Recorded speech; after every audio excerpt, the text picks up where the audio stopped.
Matagumpay na inulunsad noong Pebrero 26 taong kasalukuyan sa Capitol Arena, Alibago City of Ilagan, Isabela, ang kampanya sa buwis para sa Rehiyon 3. Pinangunahan ito ng BIR na may temang Buwis na Tapat, Tagumpay Nating Lahat.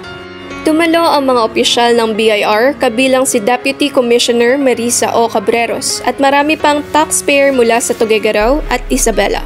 Ayon kay Cabreros, ang tagumpay ng kampanya ay nagpapakita ng pagiging masigasig ng mga mamamayan sa pagbayad ng tamang buwis.